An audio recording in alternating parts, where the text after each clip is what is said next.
falando.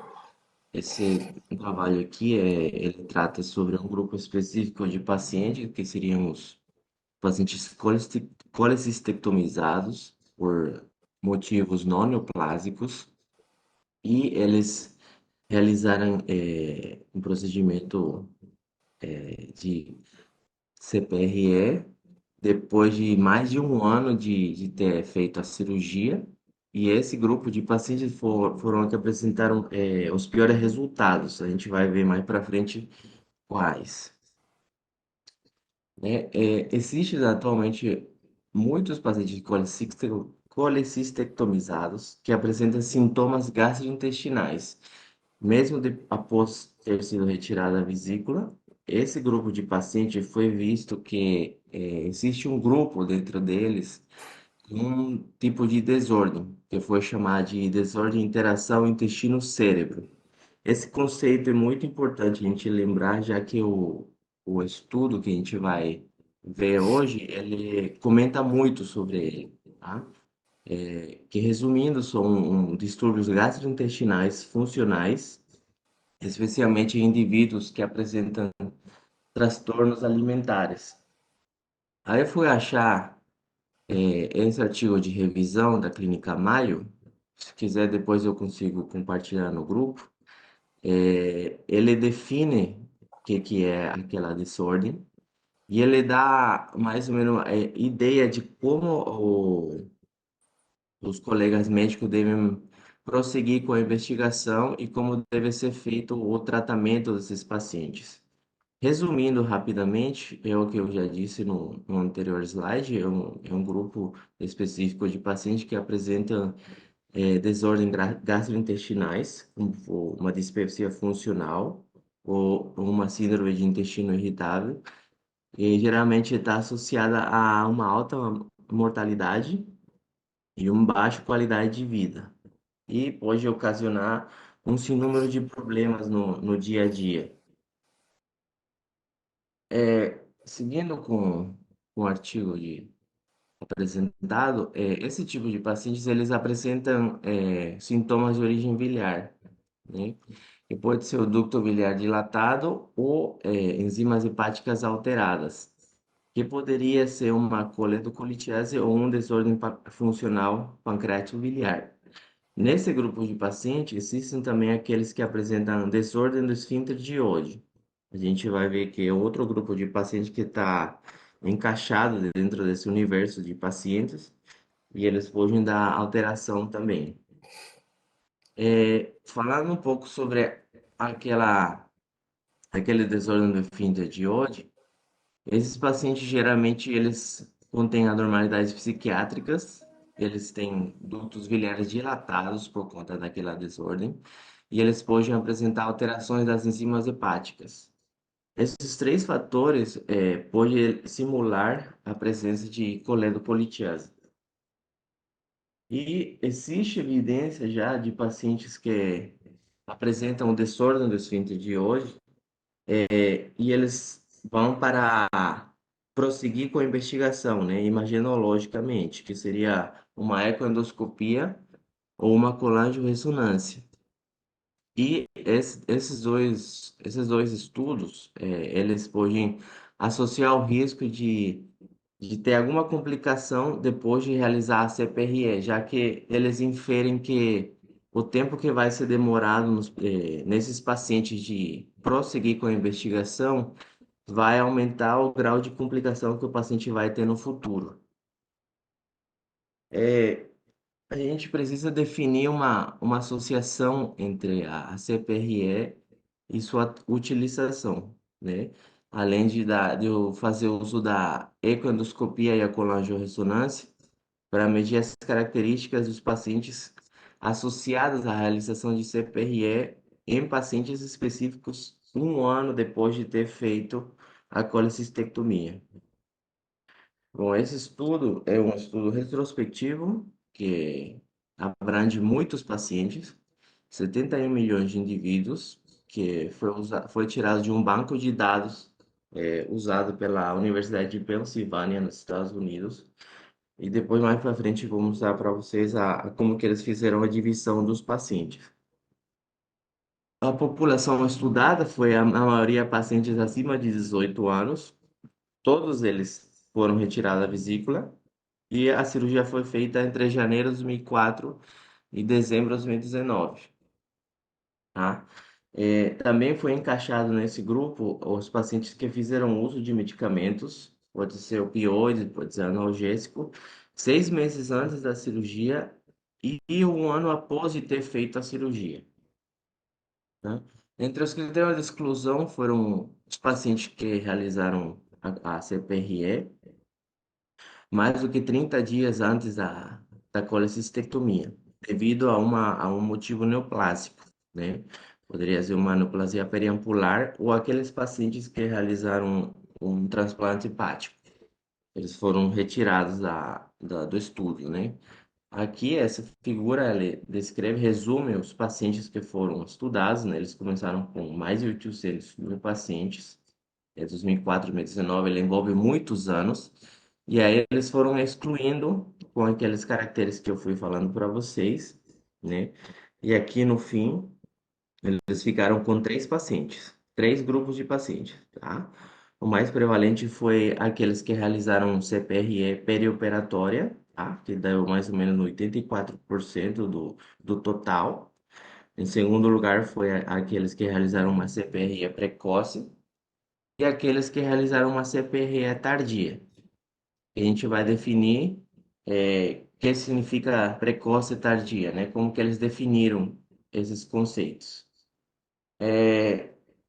Precoce, eles definem como 30 dias antes, até um ano após colecistectomia, né? Um ano antes. E a tardia foram aqueles que realizaram mais do que 12 meses, né? A CPRE. Essa foi a classificação que eles fizeram.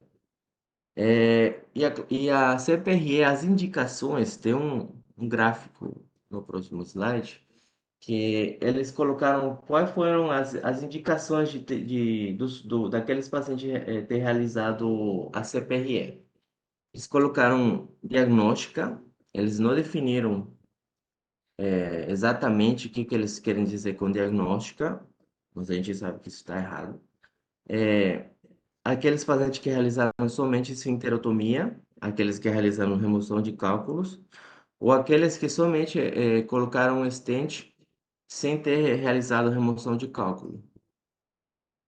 É importante a gente conhecer que a CPRE, a indicação apropriada, né, aqueles pacientes que apresentam patologia biliar obstrutiva, né, que identificada em algum exame de imagem. Seria como uma ecoendoscopia ou uma ressonância. Entre os pacientes submetidos à CPRE, que foram aqueles mais do que um ano, que foi chamada CPRE tardia, é, eles, embora tenham feito um exame de imagem, esse grupo foi o que apresentou os piores resultados, tá? Porque foi visto que nesse grupo foram que apresentaram comorbidades significativas, como aquele desordem, interação intestino-cérebro. Ou tem outro grupo de pacientes que foi chamado de imitadores de coledocolitiase. Esse grupo específico de pacientes, eles não apresentaram cálculos. Então, não foi feito uma remoção do cálculo na hora de ter feito a CPRE. A CPRE tardia também foi associada a uma morbidade significativa, né? Ela deve ser evitada quando a parte da imagem não confirma uma patologia biliar obstrutiva, tá? E precisa mais estudos para necessário para determinar quem se beneficia da CPRE tardia pós-colecistectomia, para definir um conceito, né? Que tipo específico de paciente é o que vai realizar uma CPRE tardia. E entre o processo da metodologia do estudo, a CPRE foi medida em pacientes ambulatoriais, entre aqueles que apresentaram pancreatites pós-CPRE e aqueles que foram hospitalizados até 30 dias depois de terem feito a CPRE, tá? Aquela pancreatite pós-CPRE foi também encaixada dentro de um quadro de uma nova hospitalização dentro de 30 dias, depois de terem feito, a CPRE e o paciente foi diagnosticado com pancreatite aguda. Tem alguns pacientes que a CPRE precisou ser refeita, tá?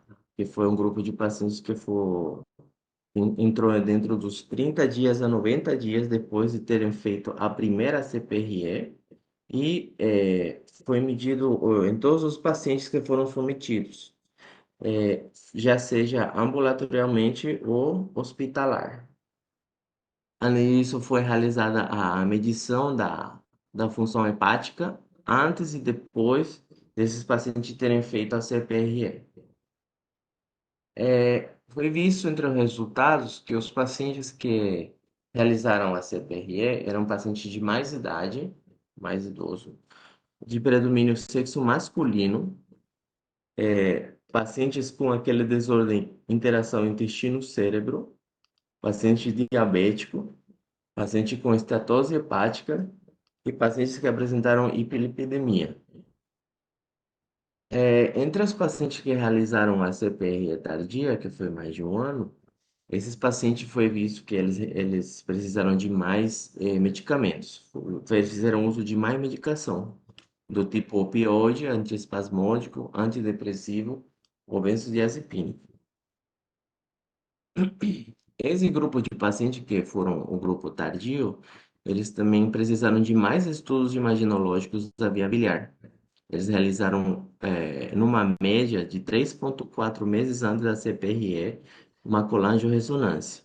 E 2,5 meses antes de terem feito a CPRE, eles realizaram uma ecoendoscopia. Essa tabela aqui foi o que eu expliquei logo no começo, foram ah, 5 motivos, né, causas dos pacientes terem feito a CPRE. E aqui tem os grupos e os números de pacientes que realizaram a CPRE perioperatória, a precoce e a tardia, né? Esse grupo aqui é o mais prevalente, mas esse grupo também apresenta maior número de indivíduos comparado com esses outros. Então, isso aí pode dar um viés, né? Por conta que não existe muito um ponto de corte médio, vamos dizer, entre os outros grupos e esse grupo aqui, tá? E essa outra tabela aí, ele descreve os resultados de curto prazo que tiveram os pacientes logo após terem feito a CPRE, nos três grupos, perioperatório, precoce e tardio, né? Eu deixei circulado de cada desfecho aqui, qual foi o mais prevalente, né? Aqueles que realizaram, por exemplo, o que o estudo sempre martela é que aqueles que realizaram a CPI tardia, eles apresentaram pancreatites depois de terem feito a CPRE. E aqueles que fizeram a CPRE perioperatória foram hospitalizados dentro de 30 dias, né? Aqueles que realizaram precocemente repetiram a CPRE em 30 dias. Aqueles que realizaram a CPRE perioperatória, eles repetiram a CPRE dentro de 90 dias. E aqui, no menos importante, esses outros dois, os pacientes que realizaram a CPRE tardia foram os que realizaram ou que apresentaram maior uso de opioides de forma crônica ou algum outro medicamento. Então, a CPRE tardia, ela foi associada, como a gente viu, aos piores resultados, né? Que entre elas mimetizaram uma coledocolitíase e foram pacientes que apresentaram, na sua maioria, quando foram fazer a investigação, aquele desordem de interação intestino-cérebro. E são aqueles pacientes que eles apresentaram mais comorbidades. Esse tipo de pacientes eles eram altamente sintomáticos, já que apresentaram uso crônico de opioides, precisaram repetir a CPRE, precisaram de ter mais tempo de hospitalização e foram que apresentaram os quadros de pancreatite, né? Nesse estudo, a principal indicação para ter feito uma CPRE foi a suspeita de coledocolitiase, né? No entanto, 44% deles tiveram realmente uma remoção de cálculos, tá? A maioria foi a presença de microlitiase ou foi indeterminada, tá? Foi bem baixo o grupo de paciente que realmente precisou fazer uma remoção de cálculos e realmente apresentou cálculos na via biliar. O benefício de realizar uma CPRE tardiamente, que seria mais do que um ano, fica confuso, já que falta um grupo comparador de pacientes que não realizaram a colecistectomia, né, para comparar como que é entre esses pacientes. E existe uma correlação entre aqueles pacientes que realizaram uma CPRE tardia, aqueles pacientes que apresentam o desordem de interação intestino-cérebro e aqueles pacientes que apresentam esteatose hepática ou com uma disfunção metabólica. Esse grupo de pacientes usa medicamentos de uma forma crônica, né, especialmente para tratar aquele desordem. E foi visto que esse desordem foi mais prevalente no sexo feminino. Então, não existe benefício, nesse estudo também foi visto que não existe o benefício de realizar a CPRE com sinterotomia em aquele grupo de pacientes específico com a desordem do esfíncter de hoje, tá?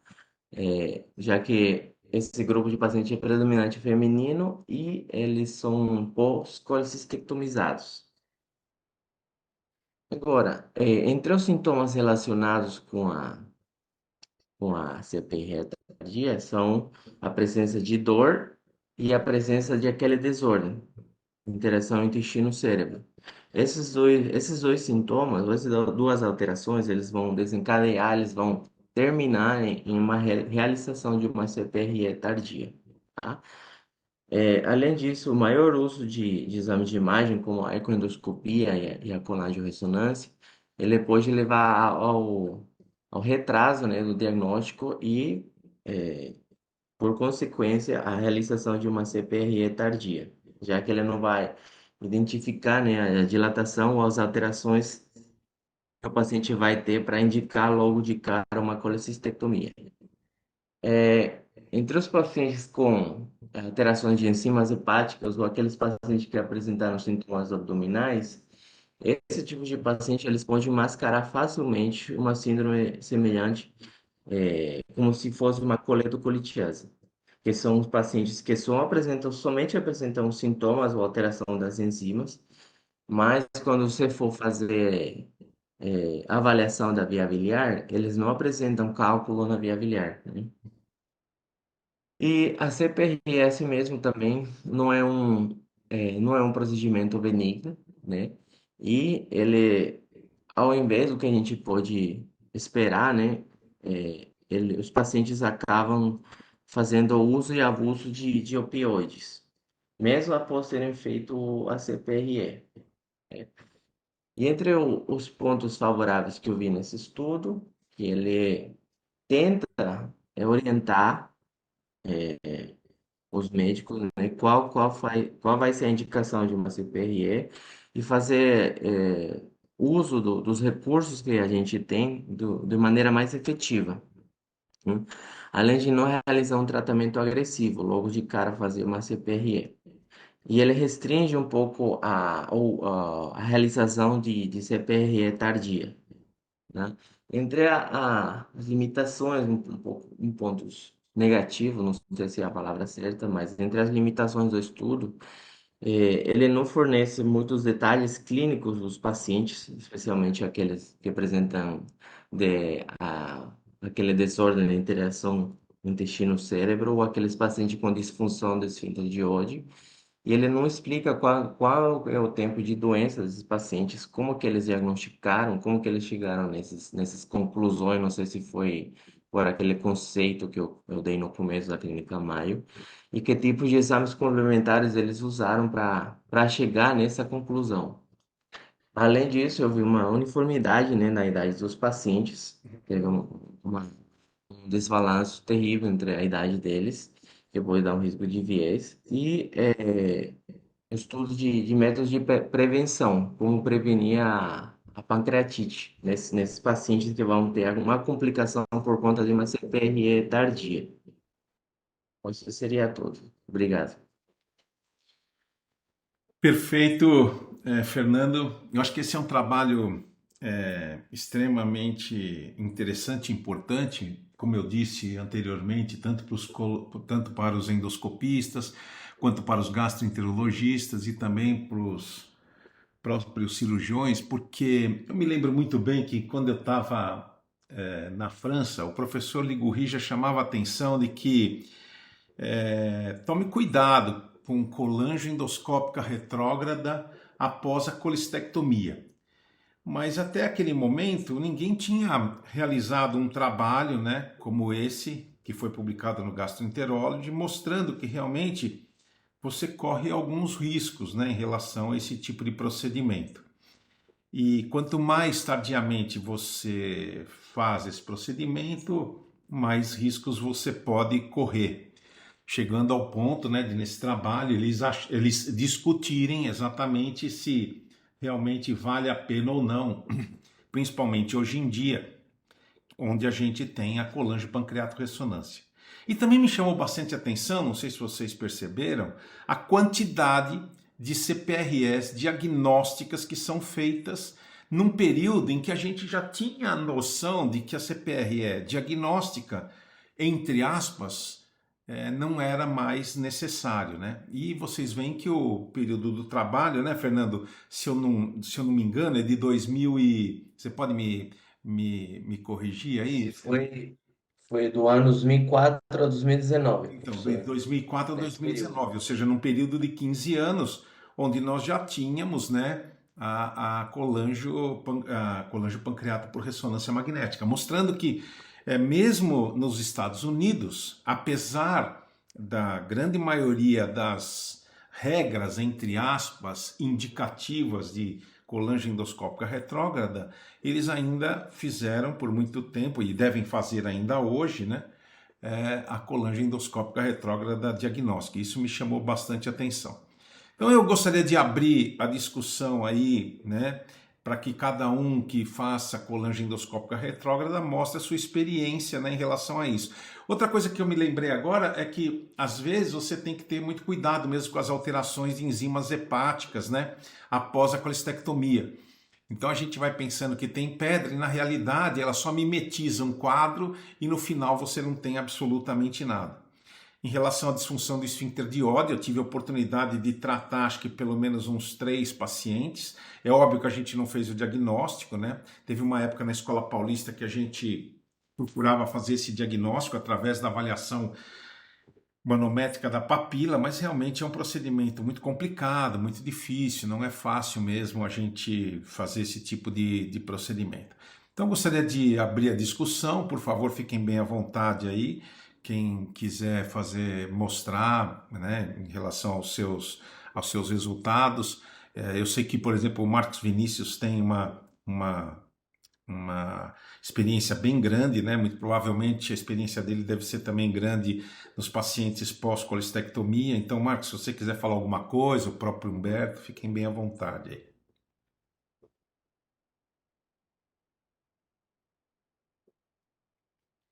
Celso, eu queria fazer uma pergunta. Claro, por É o favor. seguinte, parece que ficou meio assim, indicativo no trabalho que o uso crônico de opioides faria uma espécie de uma, de uma papilite, né? O uso crônico de opioide fazia o aumento do calibre do colete e tal. Você tem alguma experiência em pacientes que fez quimioterapias? Por exemplo, o paciente tem leucemia, veio fazendo quimioterapias repetitivas e faz uma espécie de estenose desse esfíncter de ódio. Você já ouviu falar isso em relação à quimioterapia, aos quimioterápicos? Olha, eu acho que nós tivemos até junto com o próprio Rodrigo, um paciente, acho que com o Rodrigo Surjan, um paciente que teve tratamento quimioterápico por leucemia e na verdade, ele abriu o quadro com um quadro de icterícia e depois, com o passar do tempo, ele teve uma melhora muito boa por causa do quadro, por causa da indicação da quimioterapia, mas depois ele teve uma alteração de bilirrubinas, né? Eu não sei, talvez o Rodrigo, que acompanhou mais de perto, possa dizer se eu estou falando alguma besteira ou não em relação a isso, mas eu acho que, assim, que eu me lembre, numa situação como essa que você acabou de descrever, eu me lembro mais ou menos desse paciente, nenhum mais. Assim, eu não tenho uma experiência muito grande em relação a esse tipo de situação que você pontuou. Mas me fala a respeito da sua experiência e depois o Rodrigo pode falar alguma coisa em relação a isso. Você está me ouvindo ainda? Estou te ouvindo perfeitamente.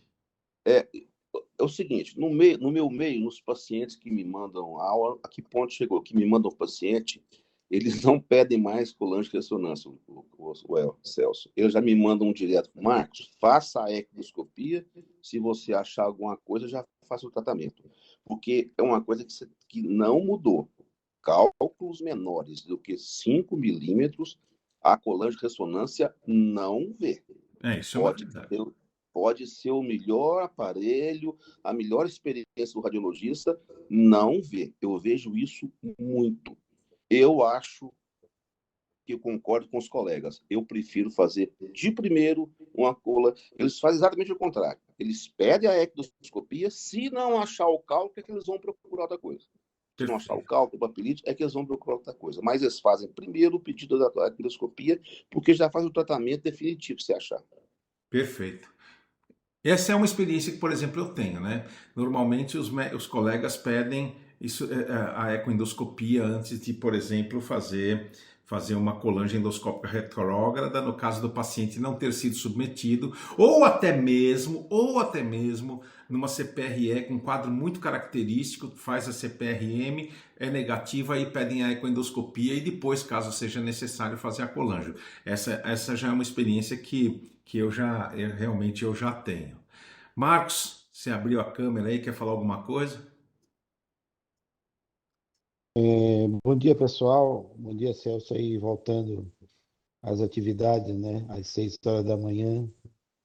Sempre é Fazendo você acordar interessante. cedo, né? Fazendo um baiano acordar cedo, não é fácil.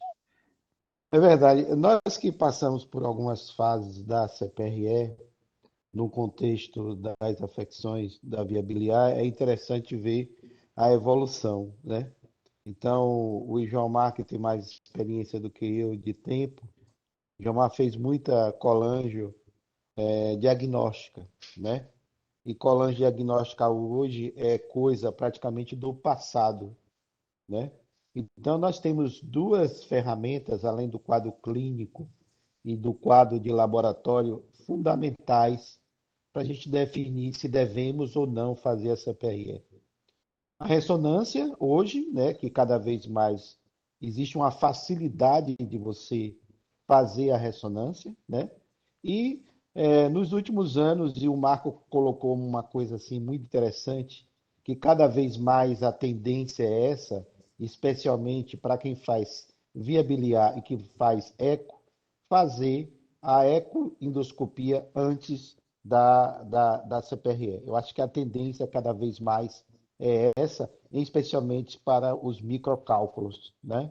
E tem situações que ainda continua uma situação assim, sem uma consistência, que é aquele paciente que tem dor, alteração laboratorial e tem uma dilatação e vem a possibilidade de disfunção de esfíncter de Oddi e que até hoje a gente não conseguiu uma maneira de fazer a manometria desse esfíncter. E é difícil, como o Celso falou, eu não tenho experiência nenhuma. Termina você fazendo naquele tipo 1, em que existem as características bem definidas de dor, de dilatação e alteração laboratorial, fazendo a papilotomia desses pacientes.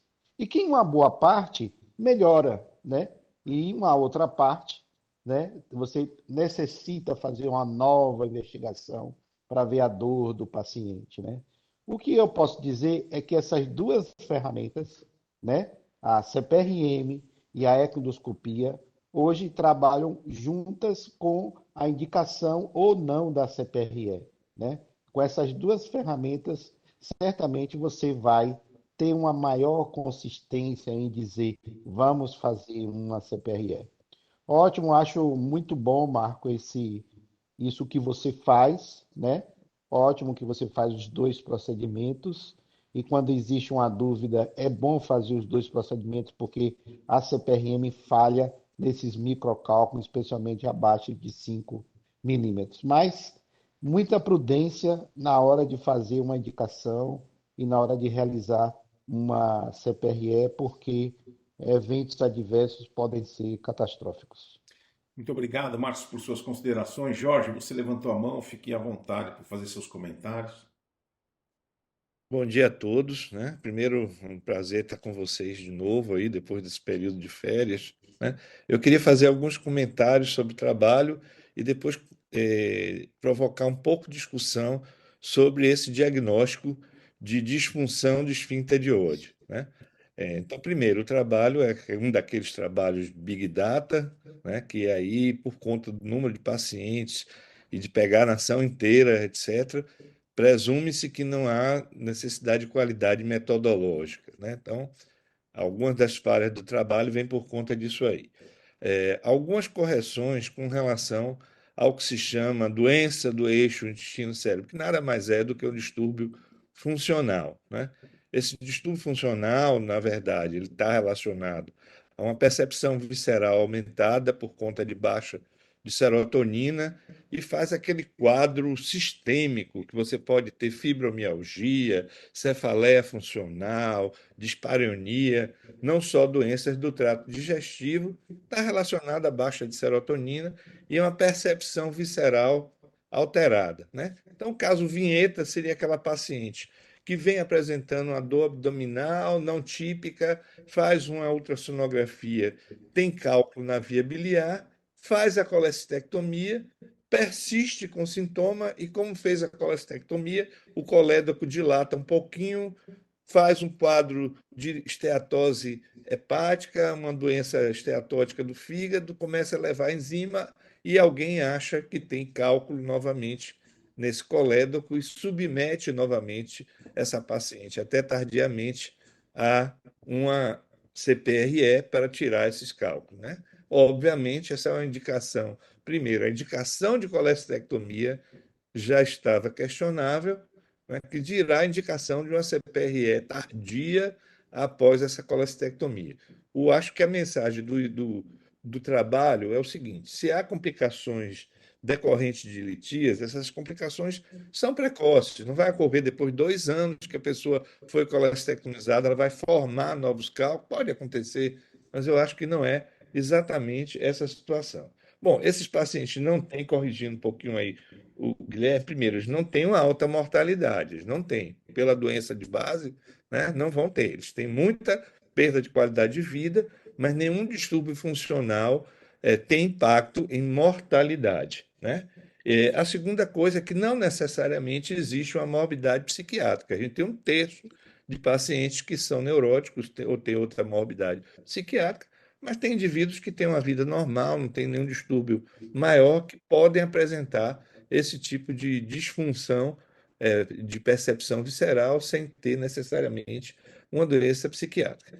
E aí entra o conceito de disfunção de esfíncter de Oddi, né? Se isso existe de fato ou não.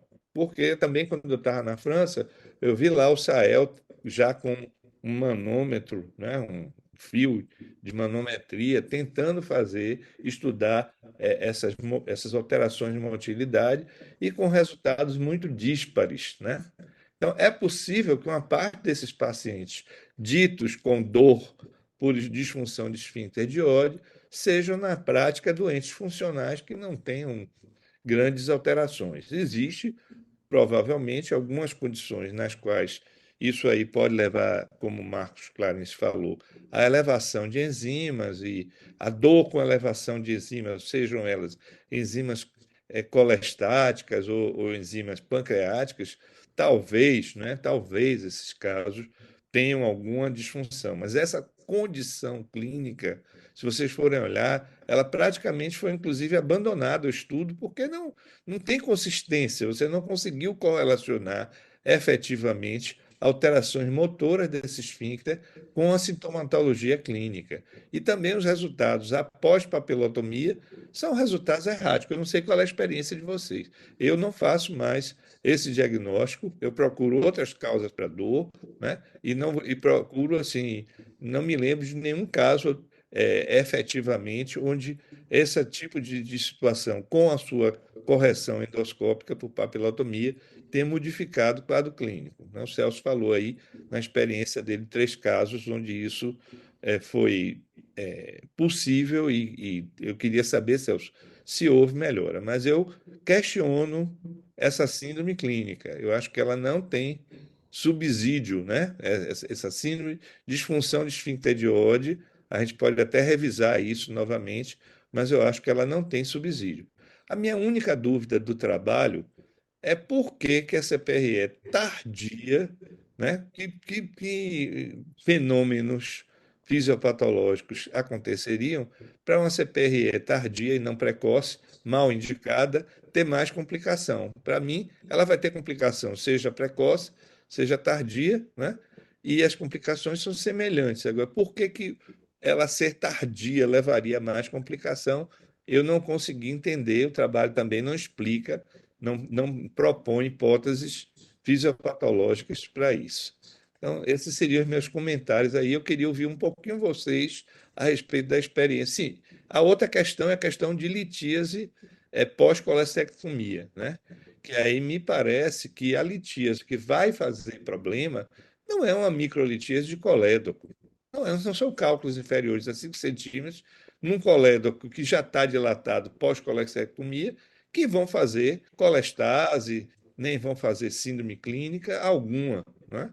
Então, eu penso que, e quer dizer, gostaria de entender um pouquinho que indicações a gente teria para procurar microlitíase num paciente colestectomizado tardiamente. Eu não consigo entender também isso aí. Então, são esses meus comentários. Perfeito, Jorge. Eu acho que esses seus comentários são extremamente importantes e relatam exatamente aquilo que, quando a gente faz consultório, a gente tem essas preocupações, né?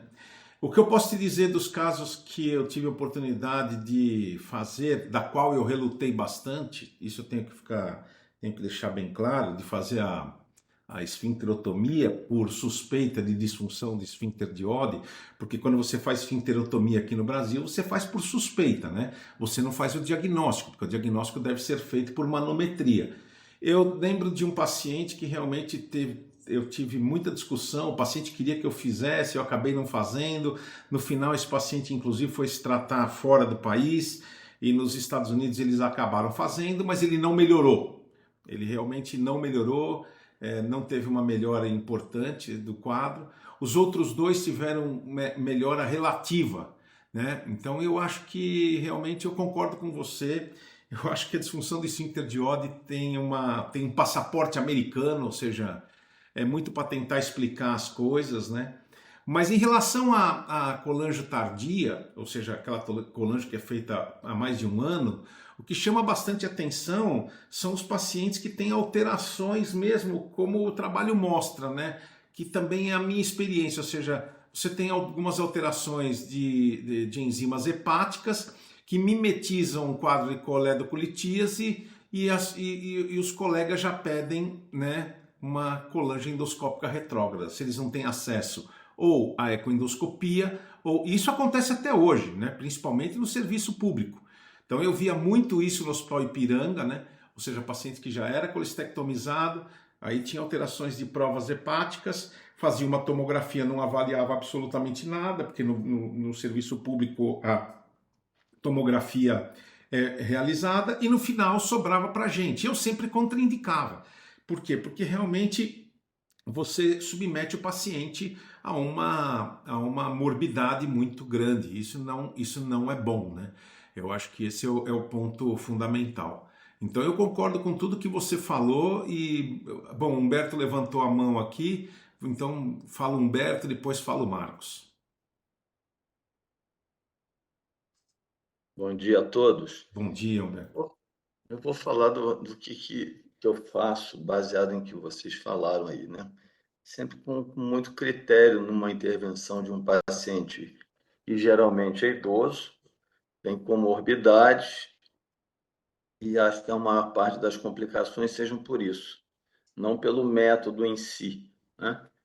Mesmo que a gente levar em conta que a prevenção de pancreatite é infusão de líquidos de forma farta no pré-operatório, muitas vezes esses pacientes já têm uma condição cardíaca que não permite, mas isso é um comentário à parte. Mas as complicações são devidas à idade do paciente, eu vejo assim. O trabalho conceituou, né, e a gente tem isso na prática, de que até um ano é cálculo residual, depois de um ano não é mais cálculo residual. Eu acho que esse tempo, eu não sei baseado em que, se um ano e meio você já não considera cálculo residual, na minha opinião, é que a maioria das complicações de cálculo residual vão acontecer nos meses seguintes a uma colestectomia que não foi investigado ou não foi suspeitado de cálculo de colédoco, né? Durante a colestectomia, não foi feita a colangiografia perioperatória. Isso eu já vou pedir depois ao Surjan para comentar sobre essa questão de cálculo residual, se ele faz de rotina a colangio-perioperatória. Isso também não está no assunto, assim, diretamente do trabalho. O que eu faço na prática? O paciente que chega com uma suspeita de disfunção de esfíncter duódeo, uma colangiorressonância mostrando dilatação da via biliar sem cálculo, sem alteração das enzimas hepáticas, mas com distúrbio, além de investigar se o paciente fez uma colono recente, uma endoscopia, enfim, ver a condição clínica. Não entro muito na questão da parte mental do paciente, mas uso de medicações, etc. Eu deixo um pedido de hepatograma para uma crise de dor, o paciente na crise de dor. E aí eu ainda me baseio, se eu vou intervir ou não, com muito cuidado, se o paciente tem os três critérios como o Márcio Clarence citou, quer dizer, dilatação das vias biliares, alterações enzimáticas e dor. Então, eu coloco o percentual de resolução que isso pode chegar de uma esfincterotomia. Não estou falando do paciente que tem a dilatação da via biliar, vamos dizer assim, um achado pela idade sem clínica. Quando eu recebo esse tipo de paciente, eu mando de volta e nada faço. Estou dizendo paciente que tem clínica de dor e que confunde com todas as outras síndromes funcionais aí. Eu faço isso. Por que, o Guedes? Porque eu não me lembro mais os trabalhos que eu li que foi confirmado uma alteração anatômica ou estrutural da papila, da papilite. Alteração com reação inflamatória, com estenose da papila, por passagem de cálculo prévio. Então, não me lembro, repito, qual foram os trabalhos, mas que aquilo foi considerado uma papilite orgânica, vamos dizer assim, e não funcional. Então, é difícil na prática, a gente diferenciar isso. Mas o que eu faço é, depois de investigar, de continuar, e o paciente vem com essas síndromes, e tem uma enzima aumentada durante o episódio de dor, com dilatação, ou que o colédoco, há 2, 3 anos atrás, tinha um diâmetro e agora aumentou, eu considero esse paciente como uma papilite orgânica, tá? Ou seja, com possível. E quando a gente faz a CPR, é difícil cateterizar, canulizar, e quando você faz a esfincterotomia, realmente fica mais duro. Aquele padrão de corte que você faz no bisturi, fica o tecido mais endurecido, mais difícil de cortar. Isso é uma experiência, tá? Em manometria a gente não faz, como o Celso falou. Interessante que, para terminar, que ontem eu recebi um senhor de 70 e tantos anos que veio do Peru com a indicação de CPR e fez uma colestectomia há 30 anos. E aí, quando eu vi o caso, eu falei, mas esse é o caso do trabalho, né? E eu não sosseguei enquanto eu não vi as imagens, e tem cálculo lá na via biliar, não é suspeita. E assim, normalmente, quando a gente abre a papila, esses cálculos são meio lameados, meio fragmentáveis, né?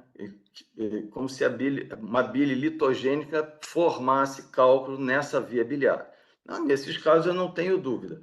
A maior dúvida, como o trabalho traz, todo mundo comentou, é na questão da disfunção, né? Seja um distúrbio do esfíncter de Watt, seja por disfunção mesmo ou orgânica. Tá? Então é isso. Só para finalidade, como finalidade provocativa, né? Então quer dizer que você deu essa volta toda para dizer que se você tem alterações enzimáticas, uma dilatação do colédoco, você faz a papilotomia mesmo que você não encontre cálculo. É isso, certo? Eu vou ver, vou De tentar. forma, Sim, de vou forma tentar. bem simples, de forma bem simples. É simples, mas eu dei a volta para justificar, né? O paciente. Eu não vou na primeira vez, o paciente chega com alguma alteração Não, eu achei enzimática. interessante, eu achei interessante, eu achei interessante, só isso. Não, eu vou acompanhar início. Isso não é na primeira abordagem, viu, Celso? É, Na não, primeira abordagem, vou porque comparar se teve dilatação do ducto, se eu, essas alterações enzimáticas são nos episódios de dor, tá? sabe, não, esse ponto, não, eu entendo tudo isso que você está falando, mas eu sempre digo o seguinte, eu aprendi com o professor Ligurri, nesse ponto, ele era extremamente pragmático. Se você não tem absolutamente nada, e naquela época ele ainda fazia, porque eu fiquei lá 89, 90 e 91, e naquela época ele ainda fazia colangiopancreatografia diagnóstica. Então ele dizia o seguinte, se você não tem absolutamente nada, não tem pedra, você não faça nada. Entendeu? Então, eu, por exemplo, no caso como esse, eu reluto demais. Tanto que é por isso que eu tenho uma casuística praticamente ínfima em relação a esse tipo de coisa. Ou seja, eu não abro a papila porque o paciente tem dilatação do colédoco ou alterações enzimáticas, né? E esse trabalho, apesar de vir de uma escola onde a disfunção do esfíncter de Oddi é uma entidade bem conhecida, ele fala exatamente aquilo que o professor Ligurri falava antigamente. Ou seja, que você pode ter complicações, né? Complicações e complicações graves, que é o que acontece. E eu ainda, só para corroborar isso, teve um colega nosso aqui no 9 de julho que fez, na época, um procedimento como esse, e eu me lembro muito bem que o juiz perguntou para ele, poxa, mas na literatura dizem que, porque esse caso foi um caso que teve uma pendenga judicial, e ele falou, mas na literatura dizem que você tem que abrir a papila quando você encontra alguma coisa, que todo o resto é suposição. E por que você abriu, né? Entendeu? E aí no final o colega foi inclusive culpado por ter feito e ter tido uma complicação, teve que ressarcir a família e tudo mais. Então por isso que eu acho que a gente tem que ter muito cuidado com essas Sim, indicações. sim, não tenha dúvida, tem que ter muito critério. Agora, quando é que você não faz diagnóstico de papilite? Eu não, por exemplo, esse é um termo que eu pessoalmente, por causa do meu aprendizado, é óbvio, eu não uso. Não uso. Papilite realmente é uma coisa que o próprio professor Ligurri dizia, né, que é muito difícil. Você tem um processo inflamatório da papila por causa da passagem de cálculos, mas se não tem cálculo, fica muito difícil você fazer isso, né? Eu me lembro até que quando eu estudei a parte de microlitíase na minha tese de mestrado, eu me lembro que existem inúmeros estudos franceses que mostram, né, que quanto mais longo é o esfíncter, ou seja, quanto mais longo é o canal comum do esfíncter, maior a chance, se você tiver microcálculos, de você ter pancreatite aguda, né? Então isso é uma coisa que chama bastante atenção, mas são estudos anatômicos que eram feitos na época, né? O Jorge também teve os seus estudos na França, ele sabe muito bem que os franceses são muito categóricos em relação à anatomia. O Ô, Marcos, Celso, só antes de você falar, Marcos Clarencio, deixa o certo, Marcos Vinícius falar, porque ele levantou a mão antes, aí logo em seguida eu chamo você. ok. Marcos Vinícius. Celso, basicamente o Humberto falou que eu queria falar. Porque a doença biliar é uma doença você continua, você tira a vesícula, mas a doença biliar, a bilitogênica, continua. Com o aumento da expectativa de vida dos pacientes, eu estou falando de casos que da época não existia nem colestectomia vítrea-laparoscópica, certo? É Certo. muito comum você pegar esses pacientes que fez. Eu vejo muito isso. Há 30 anos atrás, há 25 anos atrás, que aparecem com esses cálculos que o Humberto falou. Aquela lama, aqueles cálculos fácil fragmentação. Eu acho que tem essa é uma doença contínua. Agora, em relação à papilite, eu também não gosto desse termo, mas eu gosto de estudar muito a papila nesses casos. Eu jogo água no arco duodenal, insuflo o balão e tento achar as camadas da papila mas eu sou até meio neurótico com isso, tento demais. E eu não tenho como falar, não tem trabalho que fala isso, mas nesses pacientes que Humberto falou que é dura a papila, que é dura fazer a papilotomia, são pacientes que têm a subglucosa espessada. Perfeito. E o que você falou também do canal comum longo. Então, esses pacientes, a ectoscopia consegue ver. E nesses pacientes, mesmo não achando os cálculos, eu faço a papilotomia nesses pacientes. Isso que você falou, Marcos, eu me lembro bem que o Liguri chamava bastante atenção que quando você tem um canal comum longo, fica difícil de você cateterizar e você realmente confunde isso como se fosse um quadro de papilite. Por isso que eu me lembro que ele não gostava muito, né? E você vem da mesma escola que eu, né? Ou seja, a gente ficou junto, né? A gente é egresso junto do professor Liguri e isso chama bastante atenção. Fala, Marcos. Rapidamente, isso que o Jorge Guedes falou, viu, Jorge, de realizar a CPRE em algumas situações, é como o Márcio falou e o Humberto, são casos que não foram bem estudados. Então tem que estar bem atento a isso. Uma outra coisa, rapidamente, eu também não gosto do termo papilite, mas a gente teve uma experiência recentemente de uma papila bastante inflamada, né? E que a gente fez a papilotomia, inclusive fez a biópsia, e 8 meses depois o paciente estava com a neoplasia de papila, né? Então tem que ficar atento a isso, Então, né? então Mas a você, neoplasia, então a papila não estava inflamada, Marcos, ela já tinha um tumor. olhe bem, mas apesar da gente não ter alteração da superfície, tinha alteração só inflamação. Perfeito. Apesar de ter feito também a biópsia, né? Será que o patologista não viu? 8 meses depois, fez um quadro de icterícia, o paciente foi operado. Uma outra coisa também que cada vez mais a gente vem observando, e ontem eu tive uma experiência, né? E sempre eu lembro do João Marcos, diz, ó, via biliar na mão com fio guia, não perca, porque na segunda vez, e ontem eu não consegui pela segunda vez acessar a via biliar, né? E era um caso extraordinário com uma colecistite, e um abscesso perivesicular, e que nós entramos juntos, eu e o médico da intervenção, e ele foi brilhante, ele conseguiu drenar a vesícula, drenar a coleção. Eu cheguei a fazer a papilotomia, mas não consegui botar uma prótese que eu queria, porque eu perdi a via biliar. Então, uma coisa para os jovens, não perca a via biliar. E outra coisa, vai fazer papilotomia? Faça a papilotomia, não é aquela papilotomia medrosa, porque aí você vai ter depois estenose. Quer Então, dizer que você, papilotomia, quer dizer que você aprendeu a duras penas, Marcão. olha bem, ó, papilotomia para o jovem é papilotomia, é cortar o esfíncter. Você cortar um pouquinho não é papilotomia e o paciente pode ter Exatamente. estenose depois. Tá bom? Exatamente, Marcos. Eu Alguém queria quer fazer fazer o mais último, algum comentário, Humberto? queria fazer o último comentário, pedir para vocês comentarem em cima disso, principalmente o Surjan e o Marcos Vinícius. Não é incomum na minha prática o cirurgião estar fazendo uma costectomia, os cirurgiões que fazem a colangiografia perioperatória de rotina me chamarem para eu ver o estado do colédoco e a drenagem da papila para o duodeno. E nesses casos, foi feita a costectomia e tal, e tem um colédoco dilatado, sem cálculo.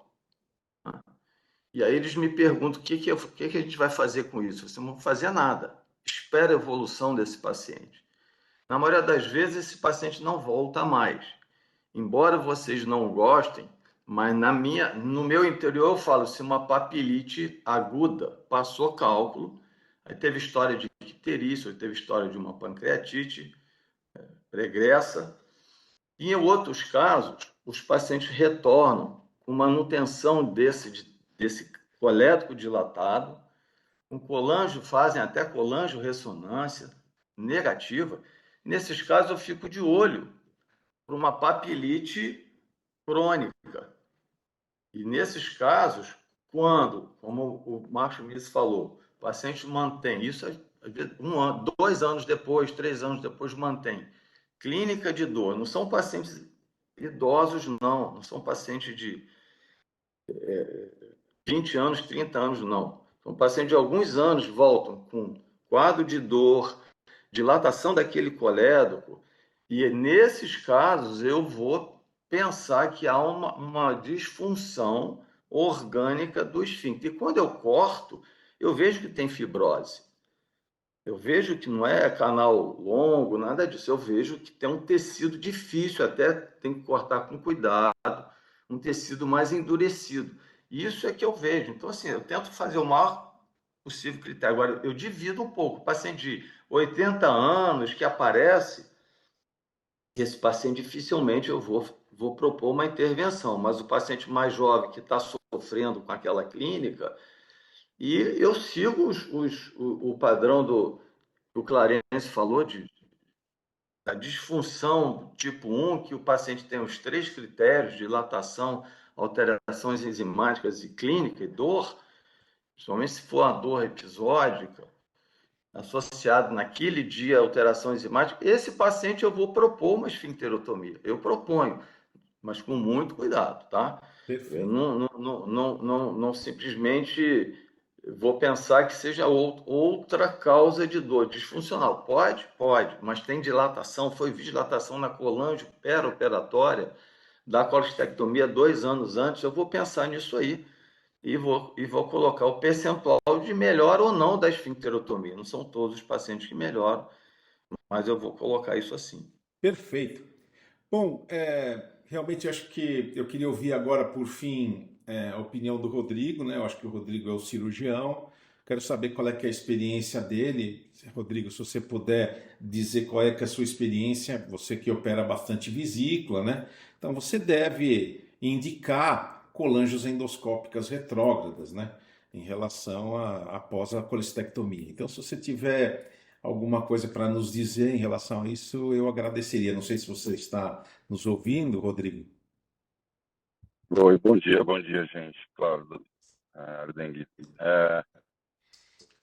Humberto, eu faço colangio de rotina, tá?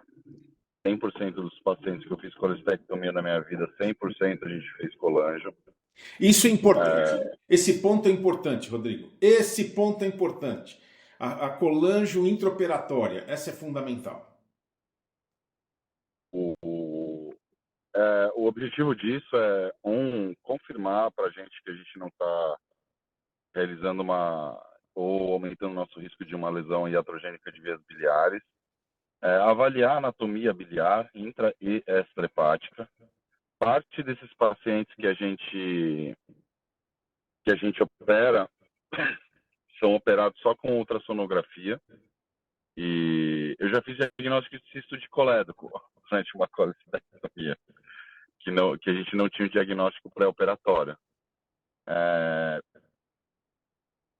E, assim, eu confesso para você que, assim, a papila, quando a gente está realizando a colestectomia, mas é óbvio, a gente está com um paciente que já está sendo submetido a diferentes drogas, né? E parte delas derivados opiáceos. Eu sempre peço para fazer pelo menos um Buscopan no intraoperatório, e você vê diferentes comportamentos de papila, né? Assim, já tive, assim, eu fico e espero e eu quero ver a papila esvaziando, sabe? Tipo, eu gosto de ver a papila esvaziando, o contraste chegando no duodeno, e realmente tem vezes que demora bastante para isso acontecer e dá bastante trabalho para a gente. Humberto, tem casos se eu permaneço com alguma dúvida em relação ao exame que foi feito, eu acabo. Já teve algumas vezes que, assim, terminou a colestectomia, tudo bem, ficamos com algum grau de dúvida, vi alguma alteração anatômica que eu não fiquei muito confortável com o colédoco. Eu faço uma. Já teve alguns casos que eu acabei fazendo uma colangiorressonância com o paciente ainda internado, tá? Mas fato é que não tive nenhum achado positivo nesses exames. Ah, eu lembro de um caso, muito claramente, deve fazer mais ou menos um ano e pouco, que eu tive essa hipótese diagnóstica. Falei, não é possível, esse paciente tem uma disfunção na papila. E acabei discutindo com Ardengue. Não sei se você lembra, Ardengue. Lembro. Falei, pô, Ardengue, não é possível, tem alguma coisa aqui e tal. E no final a gente acabou optando realmente por não realizar a CPRE. Eu acho que o que esse trabalho mostra, a papilotomia, boa parte desses doentes, na minha cabeça, provavelmente são pacientes com um diagnóstico não bem firmado, sendo submetidos a um procedimento invasivo que corre o risco de complicações. Eu acho que parte desses pacientes tem uma evolução ou uma manutenção da doença de base deles que não foi diagnosticada e na verdade, não necessariamente uma complicação em si. O que a gente está falando aqui, que o Jorge falou super bem, mas assim, acho que foi uma interpretação absolutamente precisa e lúcida do trabalho. Quando a gente fala de brain-gut axis, é uma coisa que 99% dos médicos não vão nem pensar, né? Assim, realmente acabar nem pensando sobre isso ou conduzindo isso. São casos extremamente complexos, são pacientes extremamente complexos, com uma sintomatologia complexa, e que, assim, antes todos fossem conduzidos por médicos como o Jorge, que, tipo, tem conhecimento sobre isso. Acaba que, assim, eu realmente acho que a CPRE, claro, se você tem à disposição outras ferramentas, como boa parte de nós aqui tem, na minha cabeça é um procedimento terapêutico, assim, reservadíssima a utilização dessa ferramenta para um procedimento diagnóstico atualmente, com os exames que a gente tem à nossa disposição. E eu acho que também, assim, pós-colecistese, a gente tem que tomar muito cuidado, porque sempre, a gente sabe, todo mundo sabe disso, que vai ter algum grau de disfunção de hepatocolédoco pós-colecistectomia, né, ou status pós-colecistectomia mesmo. E assim, antes de qualquer intervenção no paciente colecistectomizado com um pouco de dilatação de via biliar, eu realmente faria isso. Assim, selecionaria muito o paciente que iria para um procedimento mais invasivo como uma CPRE, se tivesse muita realmente convicção de que esse seria o caminho. Perfeito. Perfeito, Rodrigo. Muito obrigado por suas considerações. Acho que esse é um tema palpitante, né? Eu acho que é uma coisa importante a gente, principalmente em relação às indicações de colangiendoscópica retrógrada terapêutica no cálculo da via biliar e na colecistectomia. Eu acho que por isso que a gente está discutindo aqui até praticamente às 7 horas. Então, agora eu vou chamar o Guilherme, o nosso colega Guilherme Canejo, que ele vai apresentar um caso clínico. Então, Guilherme, se você puder compartilhar a sua tela, fique à vontade. E logo em seguida, se houver tempo, a gente vai passar para o Humberto. Humberto vai apresentar também um caso, sempre lembrando que a gente tem que apresentar até às 7h30. Então, às 7h30, infelizmente, a gente vai terminar a nossa reunião. Guilherme, você está me ouvindo? Estou sim, professor. Pode Então, compartilhar eu vou sua tela compartilhar aí. minha tela aqui. O senhor está vendo a minha tela? Sim, estamos. Pronto. Pode pôr no modo apresentação aí, lá embaixo. É lá na telinha. É lá na telinha, lá embaixo, bem na régua lá embaixo. Aqui. Isso, nessa telinha aqui, ó. Do lado do sinal negativo. Aí. Não, Aqui. aí, pronto. Você está vendo ou não? Clica. Pronto. Agora sim, pode ir. Bom dia a todos. É um prazer estar aí reunido com todos vocês depois de um mês de férias, né? E eu venho trazer um caso aqui para vocês que eu peguei no serviço público, um caso de uma neoplasia de papila do adenal maior e um adenocarcinoma um adenoma de colédoco distal. Então, trata-se de uma paciente GMS, 43 anos, do sexo feminino, portadora de diabetes mellitus, tabagista, com 24 cigarros por dia, etilista social, que apresentou uma perda ponderal superior a 10 quilos de forma não intencional nos últimos 60 dias.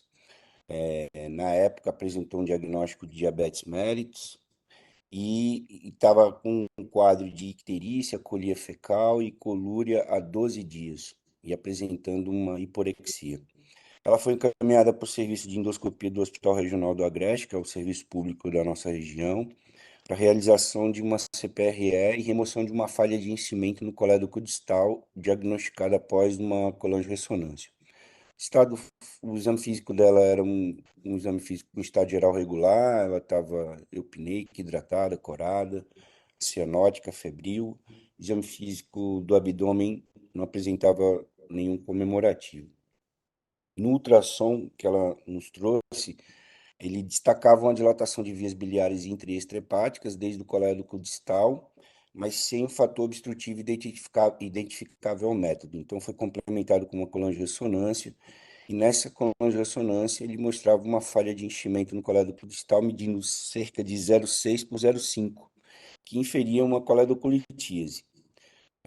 Notava-se ainda os sinais de bile espessa na porção distal do colédoco, com a dilatação de vias biliares intraestrepáticas com um ducto colédoco medindo cerca de 2,1 centímetros e uma vesícula biliar de paredes finas contendo cálculos, que não foi identificado na ultrassom, medindo até 2 milímetros, né? Pâncreas sem alterações e sem dilatação do ducto pancreático principal ou sinais de linfadenomegalia. Então, ela chamava atenção aqui para uma bilirrubina total de 5,4, com uma bilirrubina direta de 4,5, as enzimas canaliculares todas alteradas. E aqui eu trouxe um pequeno vídeo do nosso achado na CPRE. Então, eu vou começar aqui com a imagem do intensificador de imagem. Ali eu cateterizei a via biliar e na porção distal eu notava uma conformação vegetante que mexia com a mobilização do papilótomo, né? Em seguida eu já removi, eu percebi que não era um cálculo e removi o fio guia, parei a colangiografia e optei por fazer uma papilectomia. No mínimo, a intenção era assim, se removesse a lesão e aí estadiar depois com a histologia, mas no mínimo seria para também promover um diagnóstico histológico. Aqui os senhores observam que a minha alça ela abraçava até o final da papila, mas ainda restava alguma coisa no colédoco, pelo menos uns 5 milímetros. Como a gente estava no serviço público, o nosso diagnóstico ele foi feito única e exclusivamente com CPRE, né? A gente não dispõe de equinoscopia. Então, foi realizada a papilectomia, que transcorreu de forma satisfatória, sem sangramento. Nós nos preocupamos em aprender a peça rapidamente. Foi feito Buscopan para paralisar o duodeno já no início. Aí a remoção da peça.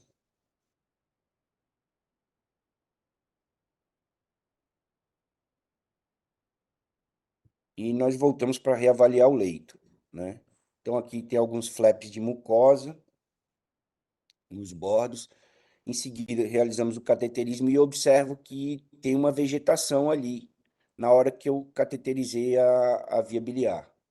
Aqui já é a drenagem de bile de estase, passei o fio guia e fui passar um balão extrator para identificar o que era essa vegetação.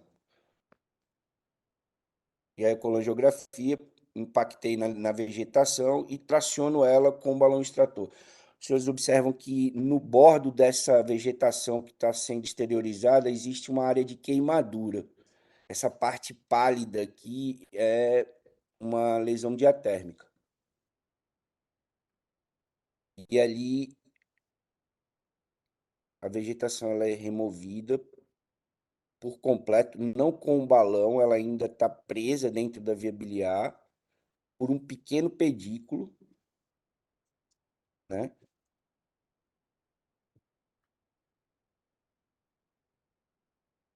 E ali eu observo que tem um pedículo, automaticamente eu removo o balão e passo novamente uma alça, fazendo uma secção complementar aí dessa lesão.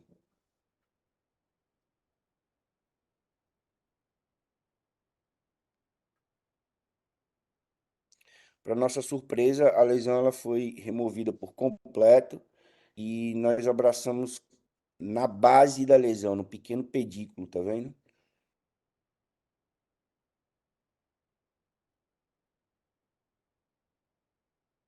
Aqui nós conseguimos identificar o ósteo do ducto pancreático.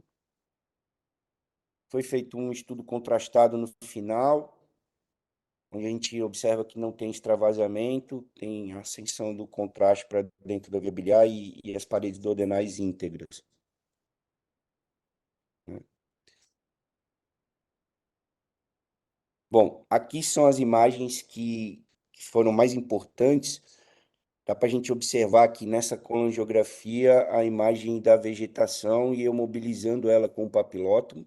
Depois do cateterismo na papilectomia, depois da papilectomia, a gente observa aqui que no interior da luz do colédoco a gente tem essa vegetação. Aqui é uma imagem mais aproximada e depois o final da área de ressecção. A peça, quando foi enviada para o anátomo patológico, e a paciente evoluiu no primeiro dia clinicamente estável, assintomática. Uma ressalva, nós não utilizamos próteses nem pancreática nem biliar, né? A paciente evoluiu com boa aceitação da dieta, sem queixas de dor.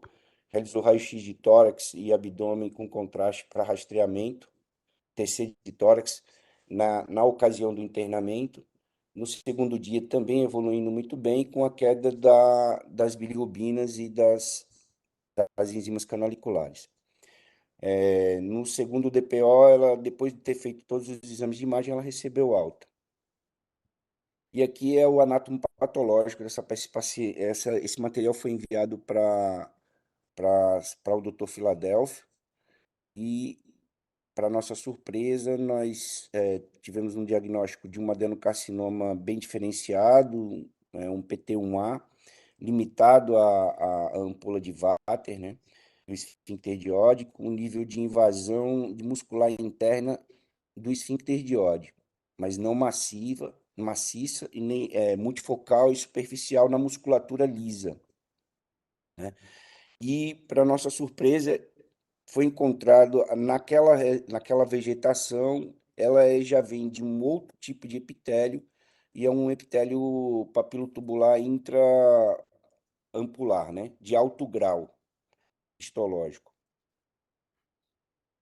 E aqui eu trouxe um pouco para a gente relembrar a questão da anatomia e dos três tipos de epitélio, que são epitélios diferentes, né? No tipo A, que é a mucosa do tipo intestinal, o epitélio B, que é o epitélio simples mucinoso biliar, e o epitélio simples mucinoso pancreático, que pode dar origem a neoplasias distintas. Então, nesse caso, é como se nós tivéssemos nós removemos uma lesão, um adenocarcinoma, que é do tipo intestinal, de mucosa intestinal, e tinha uma lesão com displasia de alto grau no epitélio biliar. Bom, na TC de tórax, na TC de abdômen, não foi encontrado nenhum sinal de lesão metastática, né? Nem linfonodos que chamassem atenção. E depois de discussão com o Dr. Eloy, nós optamos por repetir essa CPRE com 15 dias e abordar a via biliar baseado no anátomo patológico, de avaliar a via biliar como um todo. Então, nós voltamos para o CPRE, realizamos uma dilatação e uma colangioscopia com um Babyscope. Então, eu realizei biópsias do ducto hepático esquerdo e direito, do hepático proximal, o hepático comum, ducto hepatocolérico e o distal, além das biópsias na papila. E o que foi encontrado é que nas biópsias da via biliar proximal, esquerda, direita, não foi encontrado nenhuma alteração histológica significativa, e na via biliar distal ele encontrou fragmentos de epitélio glandular com arrângulos papiliformes, né, inflamação crônica e edema e um edema esparso e sinais de atipia que provavelmente eram de natureza reparativa. Então, esse anatomopatológico foi feito em outro serviço e eles pediram para complementar o estudo com uma imunistoquímica no qual nós estamos aguardando. Mas macroscopicamente não foi evidenciado absolutamente nada. E aqui eu trago esse guideline da SGE para discutir um pouco sobre a conduta no caso dos tumores ampulares, né? Então, como estadiamento pré-operatório, ele preconiza que seja feita uma duodenoscopia ou uma ecoendoscopia com colangio-ressonância. E, no caso, se houver uma histologia negativa e a papila ela apresentar aumentada, mas sem clínica e sem sinais bioquímicos, aí seria um acompanhamento, né, com aproximadamente 3 meses, e biópsias guiada por ecoendoscopia, auxiliando nessa propedêutica. Se houver uma suspeita de um tumor realmente ampular, obstrutivo, aí ele preconiza que seja feita uma esfincterotomia com repetidas biópsias ou auxiliado com ecoendoscopia e punção e acupunção com FNB. No caso dos adenomas ampulares, que tem uma extensão intraductal menor que 20 milímetros, ou igual a 20 milímetros, e se for diagnosticado displasia de baixo grau, ele encaminha para papilectomia endoscópica, né, com algumas técnicas complementares que pode ser feito com radiofrequência. Se for displasia de alto grau, também para papilectomia endoscópica. Nos casos de displasia de alto grau e de baixo grau com ressecção R0, o follow-up ele é feito com 3 meses, né, com endoscopia e visualização lateral, no caso a duodenoscopia, e repetidas biópsias. Se for uma ressecção R+, aí seria a complementação da técnica com cosectomia ou com APC para poder complementar a ressecção. No caso dos carcinomas ampulares, né, com um adenoma de extensão maior que 20 milímetros ou que apresente dificuldade técnica devido à presença de, por exemplo, um divertículo maior que 4 centímetros, e você não tem nem metástase linfonodal, nem metástase à distância, a decisão ainda ela é compartilhada. E aí, E aí, a ressecção desse tipo de lesão sem metástase seria transduodenal ou por ampulectomia, né? E no caso de lesões maior que T1A, ou com metástase linfonodal ou metástase à distância, ainda também a decisão ela é para ser compartilhada, e a indicação cirúrgica seria a pancreatoduodenectomia. Bom, resumindo, basicamente seria isso.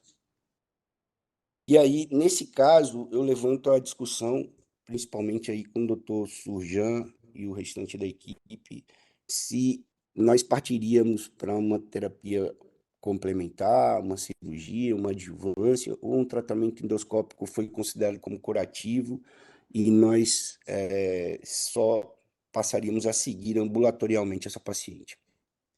Obrigado. Perfeito, Guilherme. Em primeiro lugar, quero te parabenizar por esse caso fantástico, que só traz orgulho para o nosso serviço, né? Ou seja, a gente fica extremamente feliz que você tenha levado de forma consciente o tratamento desses tipos de tumores. E o que me deixa muito, muito feliz é ver que você entrou para fazer uma papilotomia. Quando você percebeu que se tratava de um tumor da papila, você abortou a colange endoscópica retrógrada, não fez a papilotomia, como eu tanto, eu digo sempre, eu tanto insisto nisso, né, que não deve ser feita a papilotomia nesses casos, porque a papilotomia simplesmente evitaria essa discussão que a gente está tendo hoje. Se você tivesse feito a papilotomia, com certeza você ia ter dificuldade, ia sobrar resíduo, ia sobrar lesão, e a gente estaria aqui indicando, ou já teria sido indicada a cirurgia. E o fato de você ter removido a peça por inteiro, né, mostra que a gente tem ainda a possibilidade de discutir se faz ou não a cirurgia. Então, parabéns, realmente você nos enche de orgulho, né, saber que você é oriundo do nosso staff, do nosso serviço e conduziu com maestria esse caso. Então eu tenho que te parabenizar em relação a isso. E eu gostaria de fazer duas perguntas. A primeira delas é para o Fila. Fila, quando você avaliou e deu o diagnóstico de adenocarcinoma, tá? Você percebeu que as margens estavam comprometidas ou não? E pro Rodrigo, que eu acho que é extremamente importante. Rodrigo, baseado na margem comprometida, caso ela tenha ocorrido, você indicaria de cara a duodenopancreatectomia ou não? Fila, bom dia. Bom dia. Bom, foi bem interessante que a lesão... Lembrando só que nós temos pouco tempo, então eu vou pedir para todos fazerem os comentários de forma bem rápida. A gente só tem até às 7h30, por favor. Tá. Então, o núcleo central da neoplasia totalmente retirado, no estadiamento PT1A, existia uma progressão intraepitelial que chegava muito próximo da margem, porém, uma margem já com sinais de cautério.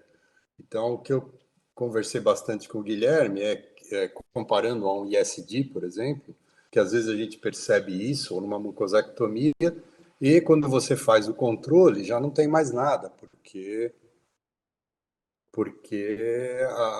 a cauterização já levou o tecido residual, né? Então é isso, o Guilherme foi lá e rebiopsiou e aparentemente está negativo. Essa atipia descrita aí é bobagem e não é com o imuno que resolve, não. Perfeito. Rodrigo, muito obrigado pelos comentários, Fila, acho que são fantásticos mesmo, eu acho que é exatamente isso. Rodrigo, qual que é a sua opinião a respeito do caso? Eu acho que a gente está autorizado a seguir essa paciente. O que me preocupa um pouco é uma paciente super jovem, né? Então, assim, acho que tem que ser feito um segmento rigoroso dessa paciente. Se no começo a gente já falava, ó, se veio carcinoma, já indica duodenopancreatectomia, acho que hoje a gente já tem um entendimento diferente disso para um caso como esse. Acho que não tem indicação de tratamento adjuvante, então assim, se você pensa já numa doença sistêmica ou algo assim, você não poderia considerar que esse tratamento foi potencialmente curativo. Então, eu acho que assim, é segmento para essa paciente, ou indicar a duodenopancreatectomia baseado em alguns fatores, como por exemplo idade, tudo. Eu acho que a gente pode seguir sem nenhum outro tipo de tratamento após esse tratamento que foi feito. Então, assim, controle endoscópico, controle com imagem, ficar atento à possibilidade de aparecimento de algum linfonodo, alguma coisa assim, que seria um sinal de alarme. E a dengue, acho que assim, eu acho que a margem aí é sempre o ponto mais crítico, né? Então, assim, se em algum momento também você perde uma margem aí, ou vem uma margem francamente comprometida, acho que a gente ainda pode pedir um reestadiamento endoscópico e biópsia das lesões, mas acho que fica muito difícil de ter um parâmetro anatômico preciso para saber qual é exatamente a área que está comprometida na ressecção circular. Então, assim, acho que ainda assim a gente pode pedir uma reavaliação em um segmento, mas daí para mim já começa a ficar um pouco mais palpável a realização de uma duodenopancreatectomia nessa paciente, ainda mais com a idade dela. Perfeito, Rodrigo, exatamente isso. É exatamente o que eu penso. Lembrar rapidamente que o adenocarcinoma de papila é um adenocarcinoma que tem uma evolução muito arrastada, ou seja, ele demora muito. Lembrar que, nesse caso, em tela, existiram duas lesões, uma do interior do colédoco, que foi um adenoma viloso, e outro do exterior, que foi um um adenocarcinoma UT1A, ou seja, é o mais precoce possível. Então, a chance de você ter linfonodos é menor do que 2%. Se fosse UT1B, seria em torno de 5 a 6%, e se fosse um T2, aí sim aumenta para 14, 15%. Então, eu acho que realmente esse é um caso extremamente interessante, da qual eu seguiria. Eu não operaria. Eu acho que não vale a pena realmente você fazer um procedimento operatório nesse caso. O Jorge está aí. Jorge, por favor, fique à vontade para fazer seus comentários. E nós temos aqui também a ilustre presença do professor Columbano, que, se der tempo, Columbano, a gente vai pedir para você também fazer alguns comentários. Então, Jorge, por favor, fique bem à vontade. A minha dúvida é com relação a esse epitélio aí da via biliar, né? Que eu queria que o Fila comentasse, que para mim essa paciente ela tem um potencial oncogênico considerável, considerando a idade dela também. E a presença desse adenoma, que foi diagnosticado como uma segunda lesão, né? Me mostra que talvez esse epitélio seja um epitélio realmente oncogênico. Vale a pena deixar ou não, né? Essa é a minha dúvida, que o Rodrigo também mencionou, né? A idade da paciente. Eu não tenho dúvida que a lesão que foi tratada, o adenocarcinoma, ele foi tratado de maneira correta. A minha dúvida é se ela tem um potencial oncogênico no epitélio biliar e talvez até no epitélio pancreático posterior, que não mereça a gente ter talvez uma ressecção precoce, não sei. Aí eu tô, não é uma paciente simples. Perfeito. Fila. Guedes, me permite complementar, que eu ia fazer justamente essa pergunta para o Fila. Eu uma vez operei um paciente que tinha uma lesão de 1,5 cm dentro da via biliar distal. A gente foi direto para uma duodenopancreatectomia e veio um bilim, tá? Eu ia perguntar justamente isso. Essa lesão específica desse adenoma tubuloviloso na via biliar, desse aspecto pediculado, a gente colocaria isso que o Guedes está falando, era assim, eu acabei não comentando, tá? Colocaria essa paciente como uma paciente de alto risco de epitélio biliar ou não, entendeu? Essa era muito minha dúvida também, Guedes. O fato de ter tido essa lesão desse jeito, se essa é uma doente de risco para esse tipo de epitélio ou não. Professor Claro, Fujan, claro. foi rapidamente assim, só um comentário. Foi justamente esse ponto de discussão que fez com que nós voltássemos com 15 dias depois e fizéssemos uma colangioscopia. Porque eu tinha discutido com o Dr. Filadélfio que essa lesão ela tinha uma característica que poderia ser infiltrativa, como se fosse uma lesão de espraiamento lateral, e com esse componente nodular. Então a gente foi atrás, e também em discussão com o Dr. Eloy, falou assim, Guilherme, para você considerar que isso está afastado, uma doença que seja extensiva, infiltrativa, a gente vai ter que fazer biópsia de toda a via biliar. Então foi isso que a gente fez. Nós fizemos biópsias da via biliar proximal e distal, além da papila. Perfeito. Mas o conceito é esse mesmo. A via biliar está doente, claro, e com esse potencial oncogênico. A segunda lesão entre aspas, um adenocarcinoma in situ, tá certo? Era um Viena 4. Então, agora é esse acompanhamento rígido. Aparentemente, na rebiópsia, aquela progressão intraepitelial parou. Por sorte, a segunda lesão é pediculada também, aparentemente o pedículo está livre o pedículo. Agora é isso. O resto da via biliar tem uma chance oncogênica considerável. É esse acompanhamento rigoroso aí que todos propuseram. Perfeito, pessoal. Bom, pessoal, são 7h30. Infelizmente, eu vou ter que terminar a nossa reunião. Quero agradecer a todos os comentários. Acho que nós tivemos uma reunião de altíssimo nível, uma reunião onde nós discutimos realmente tudo sobre problemas com a CPRE e agora esse caso maravilhoso do Guilherme, que mais uma vez eu quero parabenizá-lo. Columbano, você está sempre convidado.